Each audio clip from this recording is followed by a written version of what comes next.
Hello everyone, welcome to day 13 of 75 days hard challenge. This is my period time, so ఎక్కువగా workouts ఏమీ చేయలేదు. Just నేను యోగా చేసిన. యోగాలో కొన్ని ఆసనాలను కాదు కానీ కొన్ని స్ట్రెచెస్ లాగా చేసిన. అంటే మెన్స్ట్రువల్ పెయిన్స్ అట్లా ఉన్నప్పుడు కొంచెం రిలీఫ్ని ఇస్తుంది అనమాట. సో దానికోసం ఫస్ట్ నేను కొంచెం మెడిటేషన్ లాగా చేసి దెన్ ఇట్లా లెఫ్ట్ లెగ్ ఫోల్డ్ చేసి రైట్ లెగ్ ఇట్లా పెట్టేసి ముందుకు వంగాలన్నమాట. 2 హ్యాండ్స్ ముందు పెట్టి పొట్ట మీద కొంచెం ప్రెషర్ అని కాదు కొంచెం స్ట్రెచ్ లాగా చేస్తే కొంచెం రిలీఫ్ అనిపిస్తుంది అనమాట.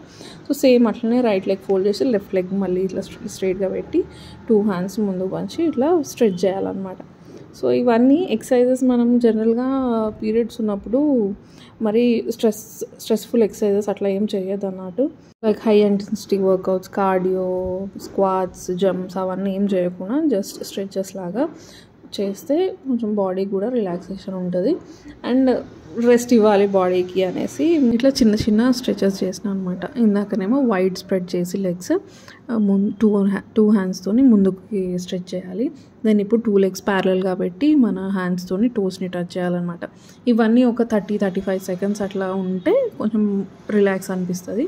సో అయిపోయినాక నెక్స్ట్ బద్ధకోనాసన బటర్ఫ్లై పోజ్లో ఉండి ఇట్లా 2 లెగ్స్ని ఇట్లా ఫ్లటర్ చేయడం ఇట్లా మెల్లగా చేస్తుంటే మెన్స్ట్రువల్ క్రాంప్స్ అనేవి కొంచెం రావన్నమాట. రిలీఫ్ ఉంటుంది మనకు కూడా. అది కూడా ఇవన్నీ కూడా మరి మీకు ఓకే అనిపిస్తేనే చేయొచ్చు. మరి సివియర్ బ్లీడింగ్ ఉన్న వాళ్ళకి అట్లా చేయలేము అంటే ఎక్స్క్లూడ్ చేయొచ్చు. సో డిపెండ్స్ ఆన్ సిచ్యువేషన్ అంతే. సో ఇంకా దాని తర్వాత cat pose, cow pose. So ఇట్లా క్యాట్ పోజ్లో ఉన్నప్పుడు ఇన్హేల్, కౌ పోజ్లో ఉన్నప్పుడు ఎక్స్హేల్, ఇట్లా ఇవి కూడా ఒక 5-6 టైమ్స్ అట్లా చేయొచ్చు. ఇవన్నీ ఏంటంటే body just relaxation and menstrual cramps అవి ఏం లేకుండా మజిల్స్ని స్ట్రెచ్ చేసి రిలాక్సింగ్ అనిపిస్తుంది అనమాట. సో ట్రై చేయొచ్చు. నేనైతే ఫస్ట్ టైం ట్రై చేస్తున్నా. నాకేం పెద్ద అంటే పెయిన్ రాలేదు, బట్ రిలీఫ్ అయితే అనిపించింది. కొంచెమైనా రిలీఫ్ అనేది అయితే ఉంది.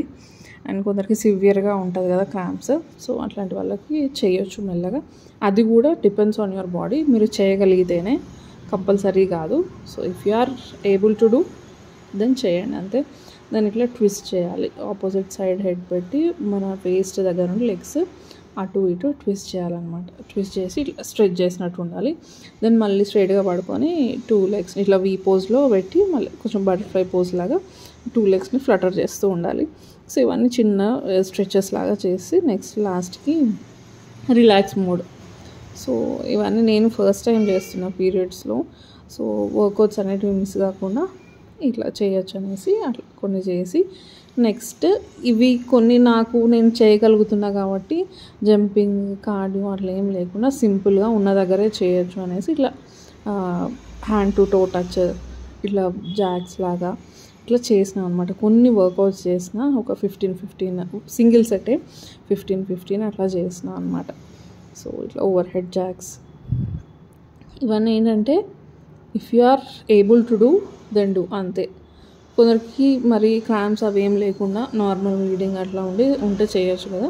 సో అట్లా ఉంటే ఓకే. మరి సివియర్గా ఉండి లేవలేని పరిస్థితిలో ఉంటే జస్ట్ ఇగ్నోర్ అంతే. ఖచ్చితంగా చేయాలని ఏం లేదు.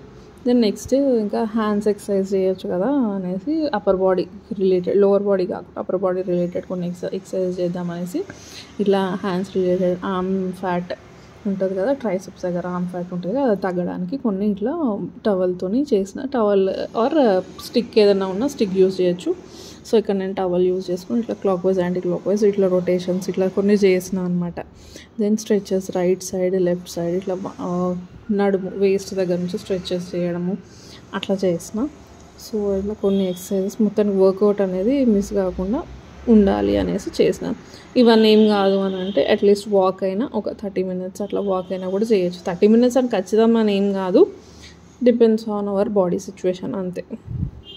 సో ఇట్లా స్ట్రెచెస్ అటు ఇటు చేసిన. దెన్ నెక్స్ట్ లెగ్ రేజ్ లాగా, leg pull or leg raise లాగా ఇట్లా బ్యాక్ సైడ్ లెగ్స్ని ఇట్లా ఇవన్నీ ఒకటే సెట్ ఒక 15 లేకపోతే ఒక 12 అట్లా సెట్ లాగా చేస్తే కొంచెం బాడీ రిలాక్సేషన్ అంతే. సో ఇంతే వర్కౌట్స్ చేసిన అనమాట. దాని తర్వాత స్ట్రెచెస్, నార్మల్ స్ట్రెచెస్ చేసి ఇంకా ఆపేసిన. ఎవ్రీ మంత్ అట్లా 3-4 days బాడీకి రెస్ట్ అనేది అవసరం కాబట్టి జస్ట్ మనము చేయగలిగితే చేయొచ్చు, లేకపోతే రెస్ట్ తీసుకోవచ్చు అంతే. సో ఇక్కడ ఓకే నేను చేయగలిగిన చేసిన, రేపు నేను చేయలేకపోతా కావచ్చు, సో చేయలేను, సో అట్లా కంపల్సరీ ఏం లేదు. సో అదే చెప్తున్నాను అనమాట మీకు. So day 13 of 75 days heart challenge. ఇప్పుడు ఒక టాపిక్ మీద మాట్లాడదామని అనుకుంటున్నా. సీడ్ సైక్లింగ్ అనేది ఎంతమందికి ఐడియా ఉంది? నేను రీసెంట్గా తెలుసుకున్నా. సో సీడ్ సైక్లింగ్ అనేది దేనికి యూజ్ అవుతుందంటే PCOS, PCOD, ఇన్ఫర్టిలిటీ, ఇట్లా ఏదైనా ప్రెగ్నెన్సీ కోసం ట్రై చేయడానికైనా వీటన్నింటికి యూజ్ అవుతుందంట సీడ్ సైక్లింగ్ అనేది. నేను డీటెయిల్గా ఈ మధ్య తెలుసుకున్నాను అనమాట. అయితే ఇవి ఎట్లా ఫాలో అవ్వాలి ఏంటి అనేది నేను మీకు కొన్ని చూపిస్తాను. ఇది నా ఫ్రెండ్ ఫార్వర్డ్ చేసింది అనమాట నాకు. సో ఇట్లా సీడ్ సైక్లింగ్లో 2 phases ఉంటాయి, ఫాలిక్యులర్ ఫేజ్, ల్యూటల్ ఫేజ్ అని ఉంటుంది అనమాట. సో ఈ ఫాలిక్యులర్ ఫేజ్లో 1 to 14 follicular days follicular phase stage, and next 15 to 28 luteal phase. ఇది 2 phases లాగా ఉంటుంది కదా. సో 1 to 14 ఫాలిక్యులర్ ఫేజ్లో ఏం చేయాలంటే 1 tablespoon of flax seeds and 1 tablespoon of pumpkin seeds ఇట్లా డ్రై రోస్ట్ చేసి పౌడర్ చేసి, ఆ పౌడర్ని మనం దోశ మీద వేసుకోవచ్చు, లేకపోతే స్మూతీస్లో కలుపుకోవచ్చు, లేకపోతే చపాతీ పిండిలో కలుపుకొని చేసుకోవచ్చు, లేకపోతే కర్రీస్లో వేసుకోవచ్చు, లేకపోతే అన్నంలో వేసుకొని కలుపుకొని తినొచ్చు. సో ఏదో రకంగా కన్జ్యూమ్ చేయాలన్నమాట. అయితే ఎప్పటికప్పుడు ఇన్స్టెంట్గా డ్రై రోస్ట్ చేసుకొని పౌడర్ చేసుకుంటే బెటర్ అని నా ఫీలింగ్. సో నేను ఇన్స్టెంట్గా ఇట్లా డ్రై రోస్ట్ చేసి చల్లారినాక పౌడర్ చేసుకున్నా. నేను ఈరోజు పెసరట్టు దోశ వేసుకుంటే ఆ దోశ మీద నుంచి చల్లేసుకున్నాను అనమాట. సో ఎట్లా ఉంటుందో టేస్ట్ ఏమో అనుకున్నాను, కానీ కొంచెం ఫ్లాక్స్ సీడ్స్ కొంచెం వెరైటీ వస్తుంది కదా టేస్ట్.